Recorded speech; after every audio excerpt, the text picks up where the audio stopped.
ಸ್ನೇಹಿತರೆ ನಮಸ್ಕಾರ. ನೀವು ನೋಡ್ತಾ ಇದ್ದೀರಾ ಮನಿ ಪ್ಲ್ಯಾಂಟ್. ನಾನು ರವೀಂದ್ರ ಜೋಶಿ. ಮೈಸೂರಿನಲ್ಲಿ ನನಗೊಂದು ಒಳ್ಳೆ ಸೈಟ್ ಬಂದಿತ್ತು. ಆ ಸಂದರ್ಭದಲ್ಲಿ ನನ್ನ ಹೆಂಡತಿ ಒಡವೆ ಮಾಡಿಸ್ತೀನಿ ಅಂದ್ಲು. ಹೀಗಾಗಿ ನಾನು ಸೈಟ್ ತೊಗೊಳ್ಳಿಲ್ಲ, ಹೆಂಡತಿ ಒಡವೆಗೆ ದುಡ್ಡು ಕೊಟ್ಟೆ ಅಂತ. ಸೈಟಿನ ರೇಟು ಆಕಾಶಕ್ಕೆ ಏರೋಯ್ತು, ಒಡವೆ ರೇಟು ಏರಿದೆ. ಆದರೆ ಎಷ್ಟು ಏರಬೇಕು ಅಷ್ಟು ಏರಿಲ್ಲ, ನಷ್ಟ ಆಯಿತು.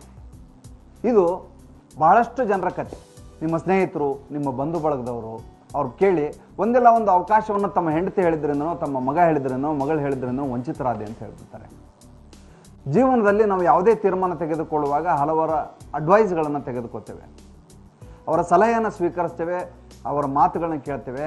ಆದರೆ ತೀರ್ಮಾನ ನಮ್ಮದಾಗಬೇಕೇ ವಿನಃ ಬೇರೆ ಯಾರದೋ ಹೇಳಿದ ತೀರ್ಮಾನ ಆದಾಗ ನಾವು ಅವಕಾಶದಿಂದ ವಂಚಿತರಾಗ್ತೇವೆ.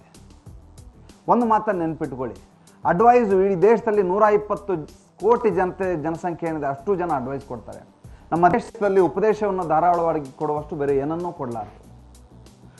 ಒಬ್ಬ ಪೇಷಂಟ್ ಹತ್ರ ಒಬ್ಬ ಎದುರುಗಡೆ ಹೋದ ವ್ಯಕ್ತಿ ನನಗೆ ಪೈಲ್ಸ್ ಇದೆ ಅಂತ ಹೇಳಿದ ತಕ್ಷಣ ನೀನು ಮೂಲಂಗಿ ರಸವನ್ನು ಕುಡಿ ಅಂತಂದ್ರೆ ನೀನು ಪೈಲ್ಸ್ ಹೋಗುತ್ತೆ ಅಂತಾನೆ. ಕೆಂಪು ಅಂದರೆ ಕಸ್ತೂರಿ ಮಾತ್ರೆ ತಗೋ ಅಂತಾನೆ. ಅಂದರೆ ಈ ದೇಶದಲ್ಲಿರುವಂಥ 120 ಕೋಟಿ ಜನರು ವೈಯಕ್ತಿಕವಾಗಿ ತಮ್ಮ ಪಾಡಿಗೆ ತಾವು ಸ್ವಯಂ ವೈದ್ಯರೇ. ಎಲ್ಲ ಜ್ಞಾನವೂ ನಮ್ಮ ಬಳಿ ಇದೆ ಅನ್ನೋದು ಮನುಷ್ಯನ ಬಹಳ ದೊಡ್ಡ ದುರಂತ. ಹಾಗೆ ಹಣಕಾಸಿನ ವಿಚಾರದಲ್ಲಿಯೂ ಕೂಡ ಇದು ರೆಪ್ಲಿಕ್ ಆಗತ್ತೆ, ಪ್ರತಿಫಲಿಸತ್ತೆ.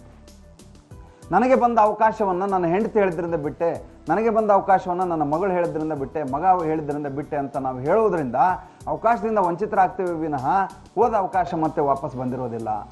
ನಿಮ್ಮ ಹೆಂಡತಿ ಅಡ್ವೈಸನ್ನು ತೆಗೆದುಕೊಳ್ಳಿ, ನಿಮ್ಮ ಮಗಳ ಅಡ್ವೈಸ್ ತೆಗೆದುಕೊಳ್ಳಿ, ಮಗನ ಅಡ್ವೈಸ್ ತೆಗೆದುಕೊಳ್ಳಿ. ಆದರೆ ಆತ ಫಿನಾನ್ಷಿಯಲಿ ಅಡ್ವೈಸ್ ಮಾಡುವಷ್ಟು ಬುದ್ಧಿವಂತನ? ಆತನಿಗೆ ವ್ಯವಹಾರ ಜ್ಞಾನ ಇದೆಯಾ?